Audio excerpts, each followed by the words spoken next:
부산에는 많은 3억대 아파트가 있습니다. 신축 구축을 막론하고 대중적으로 관심을 가질 만한 대단지 3억대 아파트를 알려드리는 시간. 앞서서 연산 LG 아파트, 양정 현대 아파트를 보여드렸고 그 세 번째 시간으로 센텀 롯데캐슬 2차 아파트를 보여드리려고 해운대구 반여동에 나왔습니다. 이 아파트는 전용 84제곱미터가 2022년 2월에 6억의 최고가로 거래되었고 2023년 9월 현재는 3.8억 정도에 거래되었습니다. 매매가 역시 3억 중후반대 매물이 다수 있고 전세가는 2억 초중반대를 형성하고 있음을 볼 수 있네요. 이 아파트는 24평, 33평, 39평, 46평, 53평 등의 다양한 평형으로 구성되어 있습니다. 참고로 가장 큰 53평형은 6억대 매물이 있네요. 본격적인 시작 전에 구독 버튼 그리고 좋아요 버튼 클릭 부탁드릴게요. 전국 어디를 가도 까이는 곳이 있습니다. 서울에서는 노원구, 도봉구, 강북구, 일명 노도강이 그렇고 울산에서는 동구, 대구에서는 서구, 대전에서는 동구가 그렇습니다. 부산에서도 특정 행정구역이 많이 까이기도 하지만 반면에 해운대구는 부산에서 최고 선호지역으로 손꼽힙니다. 그런데 해운대구라고 해서 안심할 건 아니고 해운대구 내에서도 동 단위로 또 까이기도 합니다. 지금 제가 와 있는 해운대구 반여동이 그런 곳인데 반여동에 사시는 분들이 제일 듣기 싫어하는 말이 바로 거기가 해운대가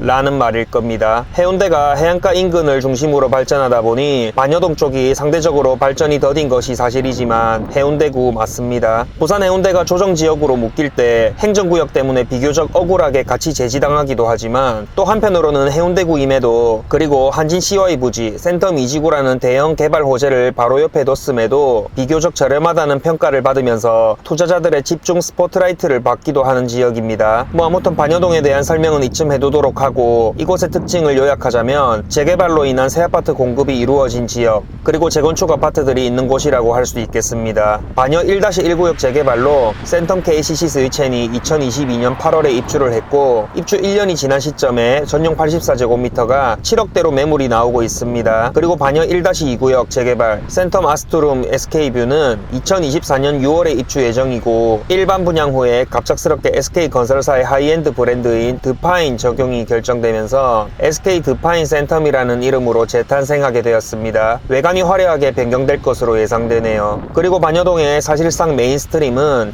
홈플러스 인근의 오래된 아파트들인데 이 녀석들이 재건축을 추진하고 있습니다. 반여 3-1구역 왕자맨션과 현대 4차 아파트는 현대건설로 그리고 반여 3구역 현대그린과 센텀그린은 DLENC로 시공사 선정을 하고 둘 다 사업 시행 인가를 준비하고 있네요. 트렌드에 맞게 둘 다 고급화 재건축으로 한다고는 하는데 지켜봐야겠습니다. 아무튼 재개발 재건축으로 인해 오래된 주거지가 신축 아파트로 바뀌고 특히 하이엔드 브랜드와 외관이 적용된 고급 아파트로 바뀌면 동네 자체가 많이 달라지는 게 사실입니다. 현재 진행된 센텀 KCC와 센텀 SK 드파인 이렇게 두 개의 신축 아파트만으로도 동네 환경 및 분위기를 상당히 많이 바꾸는 것 같습니다. 센텀 KCC 스위첸 입주로 인해 인도 옆으로 나열된 스트리트형 상가가 인상적이네요. 입주 후 1년이 지난 상태라서 1층 상가는 거의 공실 없이 채워진 듯합니다.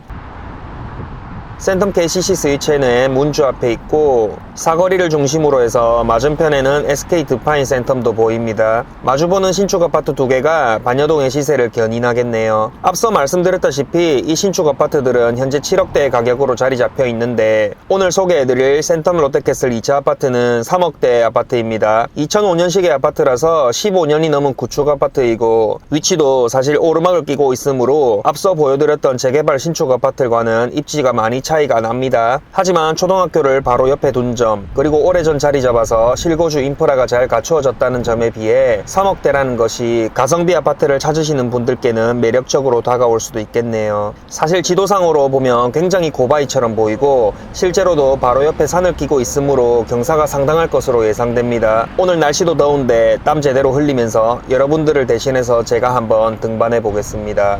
참고로 아직까지는 계속 완전 평지입니다. 가는 길에 생활의 편리성을 주는 중소형 마트도 있고요. 집들이를 많이 하는지 두루마리 휴지를 로얄 자리에 디스플레이 했네요. 그리고 귀가하면서 사들고 가기 좋은 과일들도 막힘없는 뻥뷰 자리에 배치를 해서 구매욕을 유발하도록 합니다. 이제 이 삼거리를 기점으로 해서 센텀 롯데캐슬 2차로 올라가게 됩니다. 맞은편에는 메가 센텀 꿈에 그린 아파트가 있는데 1564세대 대단지에 완전 평지에 자리 잡고 있어서 5억대의 가격대를 형성하고 있습니다. 완전 평지의 가치입니다. 너무 더운 날씨 탓에 슬슬 등에 땀이 나기 시작하는데 이 오르막길을 오르면 곁땀까지 날 듯하네요. 신호 대기하는 차량을 보고 경사도를 한번 느껴보시고요.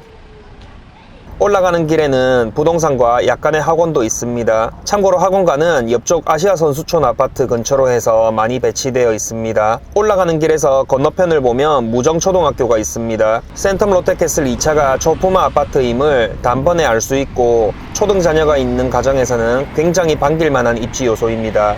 참고로 유정초등학교는 경기도 포천시에 있네요. 그리고 방금 전에 초록색 버스가 지나갔는데 동래 6-1번 마을버스입니다. 이 마을버스에 대해 좀 알아보겠습니다. 버스 노선을 보면 센텀 롯데 2차 단지 내부가 종점인데 명장동을 거쳐서 동래역까지 갑니다. 가는데 좀 오래 걸리긴 하겠지만 그래도 동래 롯데 백화점을 환승 없이 갈 수 있겠고 오르막길, 내리막길을 걷지 않고 대중교통으로 동네 인근을 다니기에 편리하겠습니다. 초품화 단지답게 단지 내부에는 안전 펜스가 있고 30km 속도 제한 어린이 보호구역입니다. 펜스와 가로수 때문에 인도가 좁게 느껴지는 부분이 좀 있었네요. 유모차 끌기에는 좀 제약이 있겠다고 생각했습니다. 사실 오르막길이다 보니 좀 힘들면 제가 숨소리를 좀 크게 내야지 라고 생각했는데 생각보다 힘들지는 않았습니다. 확실한 오르막길이긴 하나 경사도가 크게 힘들게 느껴지진 않았네요. 다만 단지 끝까지 평지 없이 계속 오르막이 이어지다 보니 확실히 고바이 아파트로 느껴지긴 했습니다. 단지 내에 마을버스가 대기 중입니다. 가까운 동네에 갈 때 시간 맞춰서 나오면 앉아서 갈 수 있으므로 애용하기에 참 괜찮아 보였습니다. 배차 간격도 약 15분 정도인 것 같아서 괜찮네요.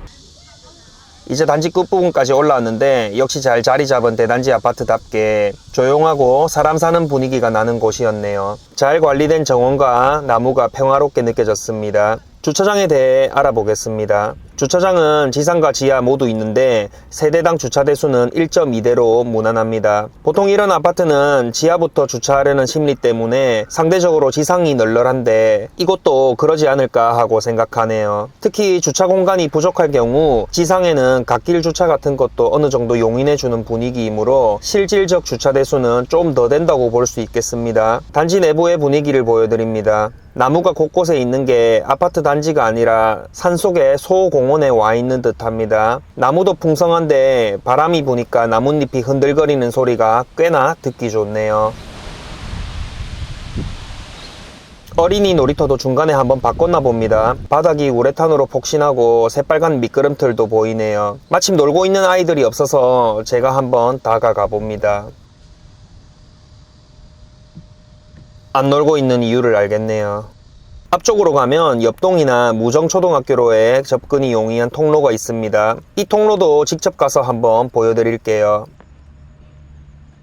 그만 알아보겠습니다. 지하 주차장은 지하로 출입하는 형식이 아니라 지상 도로에서 그대로 진입하는 형태입니다. 화명 롯데캐슬 카이저도 그렇고 롯데캐슬 브랜드가 이런 설계를 즐겨 하는 듯 합니다. 지하 주차장은 네모 반듯하게 지어져서 주차 공간이 꽤나 괜찮네요. 기둥 위치도 문에 안 걸리고 좋습니다. 지난번에도 말했지만 기둥이 문짝 열 때 걸리는 아파트들이 종종 있는데 그거 진짜 빡칩니다. 여기서 또 하나 확인해야 할 것이 바로 엘리베이터 연결 여부인데 엘리베이터 마크가 있는 걸 보니 이쪽으로 가면 되나 봅니다. 앞쪽으로 가니까 문이 있는데 보안 때문에 비밀번호 설정이 되어 있었네요. 이곳으로 들어가게 되면 엘리베이터 홀과 바로 이어지므로 지하 주차장과 엘리베이터 홀이 이어져 있는 아파트라고 볼 수 있습니다. 비가 오는 날에 주차 후 우산을 펼치지 않고 우리 집까지 갈 수 있다는 말입니다. 이제 밖으로 나와서 또 다른 곳으로 가보려고 합니다. 아까 아파트 입구에서 봤던 마트까지 내려가기 힘드니까 과일 상인분이 이곳까지 올라와서 과일을 팔고 계시네요.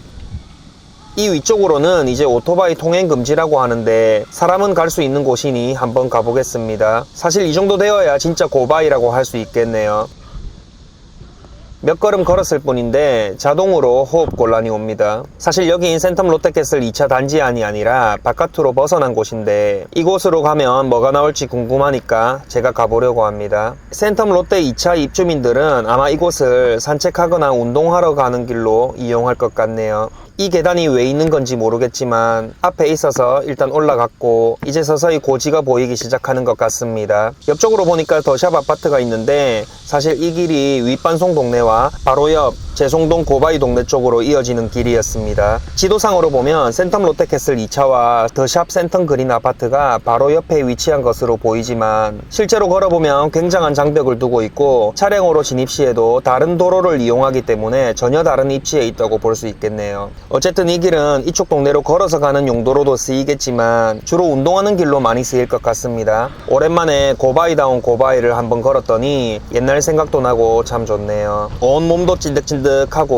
막바지 여름을 제대로 느꼈습니다. 3억대 아파트 시리즈로 오늘은 해운대에 있는 센텀 롯데캐슬 2차를 소개해드려봤는데 어떠셨나요? 이곳은 해운대구에 속한 초품화 대단지 아파트임에도 오르막을 끼고 있다는 입지적 한계가 뚜렷한 곳입니다. 하지만 이 아파트가 속한 반여동은 앞으로 변화할 여력이 많이 남은 동네입니다. 밀집되어 진행되고 있는 재개발과 재건축이 그러하고 특히 센텀 2지구 개발은 여태껏 개발되지 못한 파워가 응축된 곳이라고도 할 수 있겠네요. 9월 14일에 대통령 부산 방문 때에도 센텀 2지구가 언급되었다던데 지방 살리기 대작전에서 큰 축을 담당하게 될 것 같습니다. 좀 어려운 말이긴 한데 도심 융합 특구로 지정되어서 미래 모빌리티, 로봇, 인공지능 특화 육성 지구로 거듭날 거라고 하네요. 살기 좋지만 일자리가 없는 부산, 어느 도시보다 화려하고 젊지만 젊은이들이 빠져나가는 부산에 센텀 2지구 개발이 활력소가 되었으면 좋겠습니다. 센텀 2지구를 응원하는 그 마음으로 이 영상을 시청하는 여러분들도 태박이 채널을 구독해 주셨으면 좋겠습니다.